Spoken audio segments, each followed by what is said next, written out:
안녕하십니까. 하나님의 말씀이 나의 하루에 임재하는 시간 하나임입니다.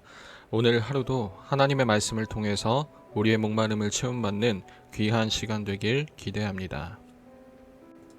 네, 오늘은 로마서 11장 28절부터 12장 2절까지 말씀입니다. 우리 함께 성경을 펴서 천천히 따라 읽도록 하겠습니다.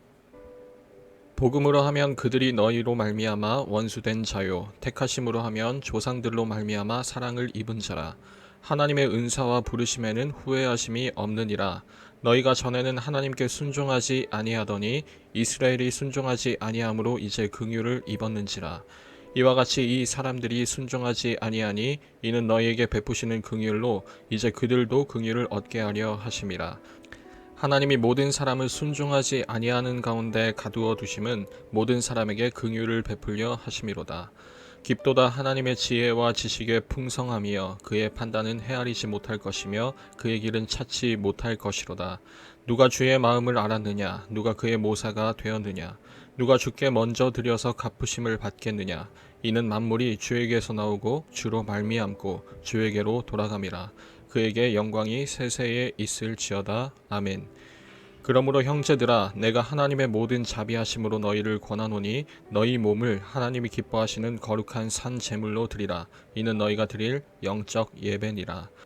너희는 이 세대를 본받지 말고 오직 마음을 새롭게 함으로 변화를 받아 하나님의 선하시고 기뻐하시고 온전하신 뜻이 무엇인지 분별하도록 하라. 여러분, 우리는 지난 11장 후반부까지 살펴보면서 당장 기독교를 박해하고 예수님을 거부해 온 저 이스라엘조차도, 저 유대인조차도 하나님이 언젠가 구원하실 것이라는 이 바울의 말에 적지 않은 충격을 받았었죠. 26절에서 말하는 온 이스라엘이라는 이 말이 수적으로 단 한 사람도 빼놓지 않은 모든 유대인들이라는 그런 말은 아니겠지만, 어찌됐건 지금 바울이 말하는 것은 우리가 생각하는 그 이상으로 저 불신자 유대인들을 언젠가 하나님께서 다시 구원하시겠다라는 뜻이니까 말입니다. 당연히 그 당시 이방인 신자들을 비롯해서 기존에 믿고 있었던 사람들에게 있어서는 어떻게 그러실 수 있느냐라는 그런 반응이 나올 수밖에 없을 정도로 충격적인 말이었죠. 그런데 그런 와중에 우리는 어느샌가 우리도 모르게 어떻게 그 사람들을 구원하실 수 있는가라는 저 유대인들의 레퍼토리를 우리도 똑같이 반복하고 있는 것을 우리가 살펴볼 수 있었습니다. 그러면서 바울은 우리로 하여금 하나님의 의도에 대해 다시 한번 바라볼 것을 요청하죠. 그래서 30절과 31절에서 각각 번갈아 가면서 이방인의 상황과 또 유대인의 상황에 초점을 맞추어 설명합니다. 바울은 먼저 이방인 신자들을 향해서 이렇게 말하죠. 너희에게 베푸시는 그 긍휼로 유대인이 또 긍휼을 얻었다라고 말입니다. 하나님은 차별 없이 그분의 영광을 위해 긍휼을 베푸셨는데 그 하나님의 긍휼의 대상과 증거가 너희임에도 불구하고 어떻게 그 긍휼의 폭과 너비를 너희 스스로 다시 좁히고자 하느냐라는 그런 말일 겁니다. 저 로마서 4장에서 아브라함을 기점으로 죄의 역사에서 복의 역사로, 저주의 역사에서 생명의 역사로 전환하시고자 하는 그 하나님의 의도가 지금 바로 이 시점에서 현실로 다가온 이때에 어찌하여 너희는 그 하나님의 긍휼을 이해할 수 없는 것이라 말하느냐. 하나님의 지식과 지혜는 우리가 헤아릴 수 없이 깊다. 그것은 우리에게 불신을 불러일으키는 것이 아니라 그 자체로 신비여서 우리에게 오히려 찬양을 불러일으킨다 라고 바울이 얘기하는 것입니다. 여러분, 그것이 바로 지금 바울이 33절부터 기록한 찬양의 내용이죠. 깊도다 하나님의 지혜와 지식의 풍성함이여 그의 판단은 헤아리지 못할 것이며 그의 길은 찾지 못할 것이로다. 그러면서 바울은 34절과 35절에서 각각 구약 성경의 한 부분씩을 인용하기 시작하는데요. 차례대로 이사야 40장 13절 말씀과 또 욥기 41장 말씀을 인용하고 있는 거죠. 여러분, 이사야 40장에서 하나님은 이스라엘을 바벨론으로부터 자유케 하겠다고 선언하시지만 오히려 사람들은 불신과 의심으로 하나님의 말씀을 믿지 않았었습니다. 여러분, 욥은 또 어땠습니까? 그 수많은 고난 가운데 하나님의 작정과 의도 그리고 그 능력에 대해서 의심해 왔었습니다. 그런데 이 모든 경우의 그 엔딩은 그 불가능하다 판단했던 일들이, 그 불만으로 귀결됐던 그 하나님의 성품들이 이제 하나님 본인으로 말미암아 해결된다는 것이죠. 그리고 바울은 이번에도 하나님은 그때처럼 예기치 않은 방식으로, 감히 우리의 좁은 이해로는 담을 수 없는 그 풍성한 지식과 지혜로 다시 영광의 일을 베푸실 것이고, 그럼으로써 우리를 통하여서 다시 찬송받으실 것이다 라고 선포하고 있는 겁니다. 여러분, 그래서 12장은 이렇게 시작하죠. 그러므로 라고 말입니다. 그리고 이어서 이렇게 말합니다. 내가 하나님의 모든 자비하심으로 너희를 권한다고 말이죠. 여러분, 우리가 로마서 1장부터 11장까지의 내용을 단 한 표현으로 줄이라고 한다면 아마도 그것은 하나님의 사랑, 하나님의 긍휼, 하나님의 자비하심이라고 말할 수 있을 겁니다. 단순히 우리가 시험 공부하듯이 쌓아온 그 로마서 1장부터 11장까지의 무미건조한 그런 내용들이 아니라 이제 바울은 우리 믿는 자들에게 이렇게 요청하고 있는 것입니다.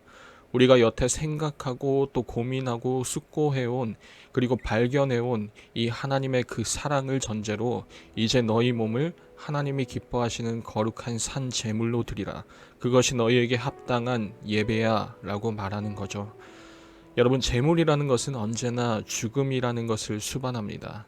제물이 죽어서 그 피를 흘려야만 하나님께 받아들여지기 때문에 죽지 않은 제물은 어떻게 보면 아무 의미가 없는 것이라 말할 수 있는 거죠. 그런데 지금 바울은 그 제물이 죽지 않고 살아있다 라고 말하고, 그 자체로 하나님께 받아들여진 거룩한 제물이 되었고 하나님이 기뻐하시는 합당한 제물로 여겨졌다 라고 말합니다. 바로 우리가 그 살아있는 존재들이라고 말하고 있는 거죠. 그것이 로마서 1장부터 노래해왔던 하나님의 사랑이자 또 긍휼의 열매고 결과물이죠. 2절에서 말하는 하나님의 선하시고 기뻐하시고 온전하신 뜻이 바로 이 우리로 하여금 살아있게 한 것과 다름 아닐 것입니다. 그런 면에서 오늘 그러한 제물로 드리라는 이 바울의 요청은 우리가 노력해서 그런 제물이 되도록 다듬으라 라는 그런 의미는 결코 아닐 것입니다. 애초에 그것은 우리의 능력으로 되는 일이 아니니까요. 오히려 지금 이 명령은 우리에게 부여해 주신 그 모습 그대로, 하나님께서 빚어주신 그 모습 그대로 하나님의 품에 안기라는 그런 요청이라고 우리는 보아야 할 것입니다. 사랑하는 우리 중고등부 여러분, 제가 참 좋아하는 성경 구절 중에 하나가 바로 스바냐 3장 17절 말씀인데요. 거기에는 이렇게 기록되어 있습니다. 너희의 하나님 여호와가 너희의 가운데에 계시니 그는 구원을 베푸실 전능자이시라. 그가 너로 말미암아 기쁨을 이기지 못하시며 너를 잠잠히 사랑하시며 너로 말미암아 즐거이 부르며 기뻐하시리라 하리라. 그리고 오늘 로마서 12장 볼까요? 똑같이 말하죠. 너희가 바로 하나님이 그토록 기뻐 어쩔 줄 몰라 하시는 자녀들이다. 구원받아 이제는 죽지 않고 살아서 하나님의 품에 받아들여진 그 자녀들이다. 그 자녀로서 살아가는 것, 그것이 바로 너희가 드릴 영적 예배다. 여러분, 우리는 그래서 하나님 아버지를 위해 살아가는 사람들이며 예배자들인 겁니다. 아버지의 사랑을 쟁취하기 위해서 불안에 떨며 노력해가는 그런 살아가는 사람들이 아니라 이미 우리를 사랑하시는 그 아버지를 위해서 이제 살아가는 사람들인 것입니다. 그러니 이 한량없는 긍휼과 자비하심을 너희가 날마다 생각하고 그럴 때마다 너희의 모든 것을, 온 몸과 온 마음을 하나님께 온전히 드리라는 이 바울의 요청이 우리를 향한 합리적인 요청인 것입니다. 하나님은 우리의 모든 것을 받아주실 유일한 분이시기 때문입니다.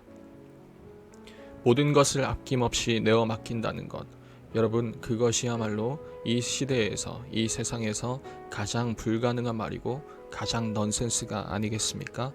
어느 것 하나 믿을 수 없는 이 세대에서 나의 모든 것을 안심하고 맡길 수 있다는 것, 여러분, 하나님을 믿는다는 것이 바로 그런 것입니다.